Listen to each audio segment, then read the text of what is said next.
السلام علیکم دوستوں۔ ابو محمد الجولانی شامی فوج کو حیران کن شکست دینے والے گروہ کے پراسرار سربراہ۔ ابو محمد الجولانی کون ہے؟ امریکی TV network PBS کو دیے جانے والے ایک انٹرویو کے مطابق ان کا اصلی نام احمد حسین ہے اور ان کو ابو جولانی گولان کی پہاڑیوں کی وجہ سے کہا جاتا ہے، جہاں سے ان کے خاندان کا تاریخی تعلق ہے۔ اقوام متحدہ کی رپورٹس کے مطابق ابو جولانی 1975 اور 1979 کے درمیان پیدا ہوئے، جبکہ انٹرپول کے مطابق ان کی تاریخ پیدائش 1975 ہے۔ BBC مانیٹرنگ کے مطابق ابو جولانی کا اصل نام، ان کی تاریخ پیدائش، جائے پیدائش اور شہریت کے بارے میں مختلف معلومات موجود ہیں، جس کی وجہ سے ان کی شخصیت کے حوالے سے پراسراریت میں اضافہ ہوتا ہے۔ اسی انٹرویو میں ان کا کہنا تھا کہ وہ 1982 میں سعودی عرب کے دارالحکومت ریاض میں پیدا ہوئے تھے، جہاں ان کے والد پیٹرولیم انجینئر کے طور پر کام کرتے تھے۔ 1989 میں ان کے اہل خانہ شام واپس لوٹے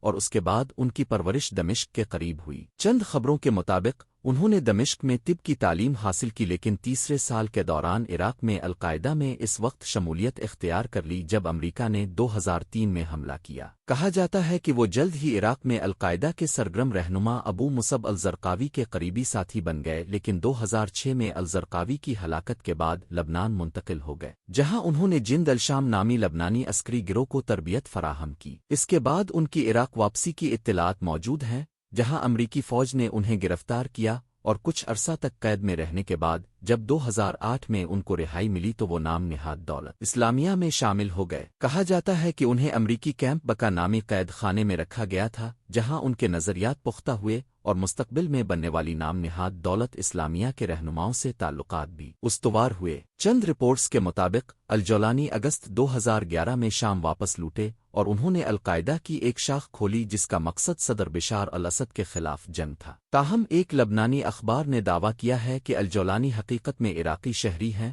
اور ان کے نام کی وجہ فلوجہ کا وہ علاقہ ہے جسے الجولان کہتے ہیں، اور ان کا تعلق اسی علاقے سے ہے۔ جبہہ النصرہ نامی اس شدت پسند گروہ کی قیادت سنبھالنے کے بعد اطلاعات کے مطابق الجولانی کی ذاتی معلومات کو اتنا خفیہ رکھا گیا کہ گروہ کے اکثر اراکین تک اپنے سربراہ کے بارے میں کچھ نہیں جانتے تھے۔ دمشق پر قبضہ کرنے کے بعد عسکریت پسند تنظیم ہیئت تحریر الشام کے سربراہ ابو محمد الجولانی کی جانب سے جاری ہونے والے پہلے بیان میں کہا گیا ہے کہ اب واپسی کا سوال ہی پیدا نہیں ہوتا اور اب مستقبل ہمارا ہے۔ وہ جس گروہ کی وہ سربراہی کر رہے ہیں، اس پر مغربی ممالک کے علاوہ اقوام متحدہ اور چند مسلم ممالک نے بھی پابندیاں عائد کر رکھی ہیں اور اسے دہشت گرد گروہ کا درجہ دیا گیا ہے۔ ابو جولانی شام میں بشار الاسد حکومت کے خلاف متحرک تحریک کے مرکزی رہنما ہیں اور اب دمشق کا کنٹرول بھی سنبھال چکے ہیں۔ یہاں تقریباً 30 لاکھ ایسے لوگ آباد ہیں جو شام کی خانہ جنگی کی وجہ سے بے گھر ہوئے اور اسے حکومت مخالف تحریک کا گڑھ سمجھا جاتا ہے۔ تاہم 11 روز قبل شروع ہونے والا اچانک حملہ ابو جولانی کی زندگی کا شاید اب تک کا سب سے ڈرامائی باب ہے، جو شام کی خانہ جنگی کے سب سے پراسرار اور متنازع رہنما ہے۔